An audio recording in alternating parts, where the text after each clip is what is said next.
So I do that.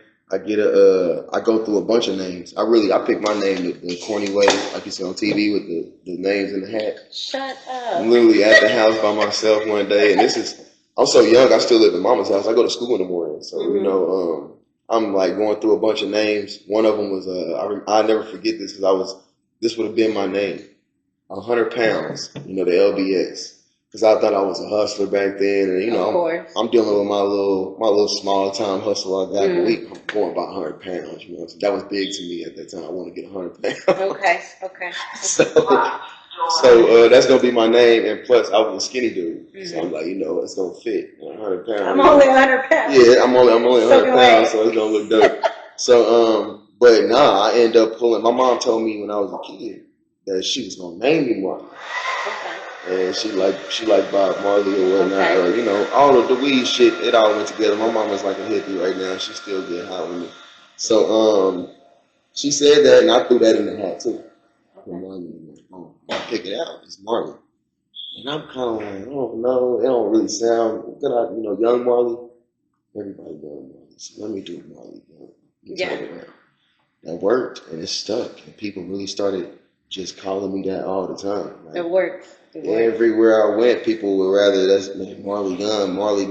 It worked better than the first name I had. It sounds like a first and a last name. It was ringing, and this is before Drake and all people and Kendrick Lamar. People was using their real names. You know what I'm saying? Like this is years ago before that. And Third Wall was impressed. Like that name. You know what I'm saying? That's the grown version of you. You keep doing it. So let me stay on subject. Okay. So then I think.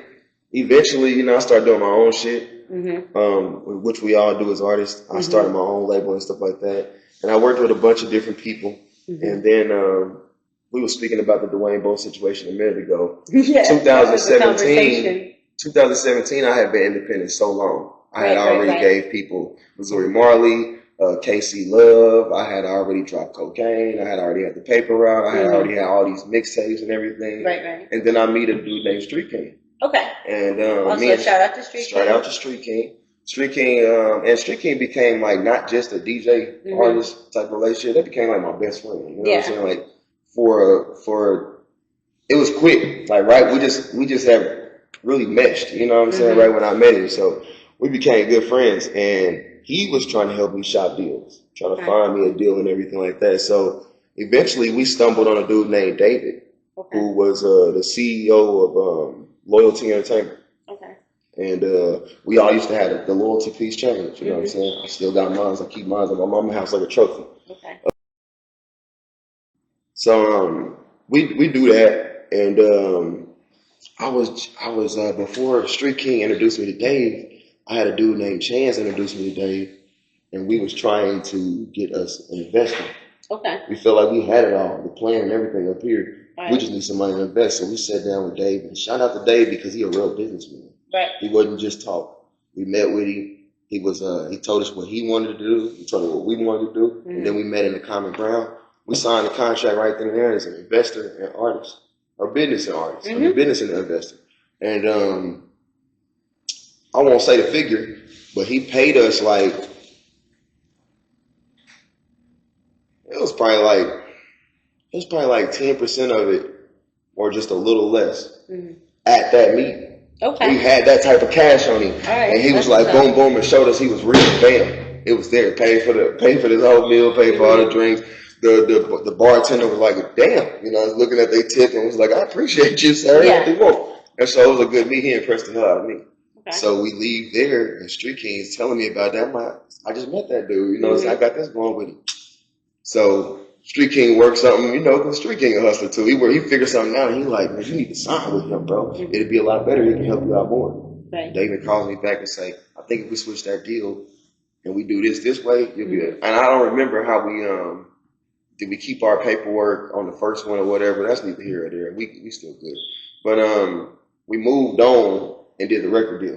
So I was with Loyalty. When you do these, you can put a little ding, ding. Now, Strange didn't ever hit you up? What was Strange? All right. They next. We getting the Strange. Okay, we getting there. Tech Nine did when I start catching fire, because I knew Tech Nine before this. Right. He would always like tweet. I got some tweets I saved from him from like 2009, 2010, where he'd be like, Marley Young, this song was dope as hell. I got to work with you, blah, blah, blah. You know what I'm saying? I was real young. Yeah. We never made that happen because Tech was so busy. I was barely driving at times, you know what I'm saying? Like trying to find me a car or get around. I'm up and down. I'm a young dude.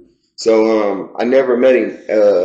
He don't remember, but I made him a video shoot. But I didn't meet him, you know, as Marley Young and everything. He didn't know who I was.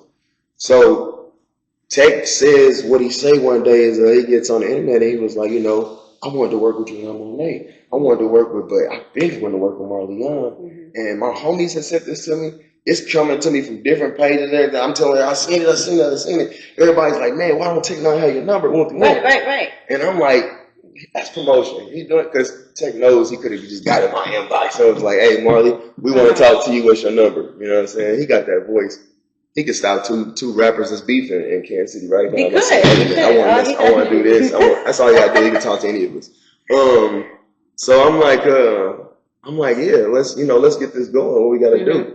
I had already did a song with JL. Okay. Right. I think that's what familiarized him. Shout out to JL. That's what reminded him. I did like hear something from Marley. I remember tweeting him. You know what I'm saying? That's what reminded him. Let's get this in motion. JL's cool with him. JL bringing Marley around a little bit more. I like Marley. Let's get some stuff going. I remember seeing you at the you performed your God at Riot Room. Yep. With JL, and that place was so cracking. We used to fill that place. Oh my God, those were the days. I want to go back to Riot Room after I get through telling the story. We got to stay there because that's important for the young artists to know something I want to say. It is now Tin Roof. It's a little different. I think that me being more about business and my money was kind of a reason they didn't look at me. Okay. I could be wrong because they never said anything about it, but I would hear at times people would give me you was stupid, you tripping. Like they think that Tech Nine sat me down with a contract and was like, hey, sign this. But their contracts are a little different.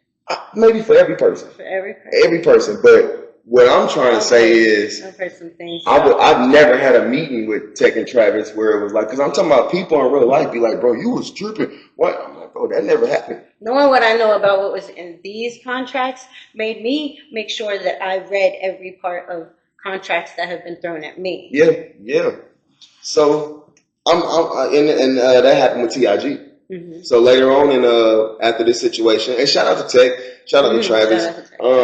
Like I said, Tech did a dope thing for me by saying my name and I could tell what he was trying to do, generate some more my way. And even because I was having a hot summer, he could use it. So it's like, man, I could generate that over here too. Right. No, we never sat down and talked about a deal, or Marley Young never turned down a strange deal. And I think I don't know the real reason why we didn't have a meeting about it, because I heard about it wanting to go down a lot, but I think it was because I was surprised that it didn't happen. I think, and this is truly what I think. I could be wrong, but I think, no disrespect, I think that I was just, I think I came off as, no, I'm going to treat Strange like an Atlantic Records. The money is there. You know what I'm saying? It'll get to a point, if I want to make a weed song, we need to call Wiz Khalifa, put him on the song. I'm going out to wherever he wants us to be to record the song. We're going to do it. We're going to shoot this video while we're here. I was more of a seasoned new artist. Okay. Like, you know what I'm saying? And I think sometimes people coming in and running their mouth like that is more like who you think you is. Some people in there like Tech, and other people be like, that's a good idea. I like the way you thinking. Some people be like, who you think you is? You know what I'm saying? I'm not doing that or whatever. Right. I would probably insist that, hey, we're going to make my image look good. I want to ride around the town in a Ferrari for 90 days. You know what you want. I want y'all to put me in 2 light or 3 light for 6 months or whatever to a year before I completely get out of town. But I need to run around here looking like a star. So when we campaign, this shit gonna sell. Right. And I don't think that's how they move. But this is rap. You know what I'm saying? So I think they already knew that about me. You know what I'm saying? Dude's a good artist, it's cool, but he gonna really want to. He's not gonna be just satisfied with the album. Okay. Could do it on my own. And you get outside of Kansas City. Where's the best place you've ever performed? I want to say Alaska because I don't know many people that's ever performed in Alaska. You performed in Alaska? Twice. Where? I used to live in Alaska for like a little bit with Raw Beats. Shout out Raw Beats. Yep.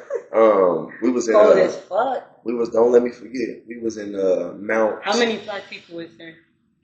Believe it or not, it's quite a few black people. There's an army base up there. Okay. We in you guys. I was just wondering because it's Anchorage, Alaska. Excuse me, it's cold. That's the city. It's crazy in the summertime. It feels like 75 degrees all day, and the sun stay out. It don't even get dark. Damn. Right, because you have to like black out your curtains and stuff. Yep, and then in the winter it's the exact opposite. Oh no. But not as much ice as Kansas City, just a lot of fluffy white snow. Okay. Kansas City got like the worst conditions. The worst and shit. ice. Yeah. The worst ice. But yeah, Alaska was dope as hell. So later on, TIG happened. Okay. All right, TIG is a label. Rich Homie Quan was signed there. All right. I think it's a game. They had Trinidad James. Mm-hmm. They got YFN Lucci. YFN Lucci was there, and they got an artist named Rubben OG. That he's like more or less known, but he's still big. He's pretty big. Mm-hmm. Me and him did a lot of work together. Mm-hmm. You know, I was there first fishing the deal to be an artist. I came in through a writing camp, and everybody was impressed with my pen. Like everywhere I go, people was like, "Man, this dude really got what it takes to write hits." Mm-hmm. So, but they didn't see me as an artist. Okay. And that kind of broke my heart because, like, I just always thought I was the it guy. Right, you know what I'm saying? So, I did I went ahead and did the writing deal. I didn't like the conditions, and before it got too deep, I found a way with my lawyer to get their money back to them and get out of that shit. Okay. And so that's what I did. But they still kept in touch for so long, and I was going back and forth. But that's what kind of turned me off from the rap game. Okay. It got me into real estate because I started noticing that, like, man, some of these people, I'm down here with street money, dirty money. Okay. And I got more money than some of these dudes I'm looking up to. Something ain't right about that. I want to be where they are. I want to work in the same building where they work at and how they get paid. And look at this parking lot. That's how I judge them when I go to a real job interview. I look at the parking lot and see what the other employees are driving. Right. And so it's like the game became I remember I dropped Not Enjoying the Party. Those are my real feelings, and the game just became like somebody had just pulled the velvet off the game and was like, this the bullshit you on? This is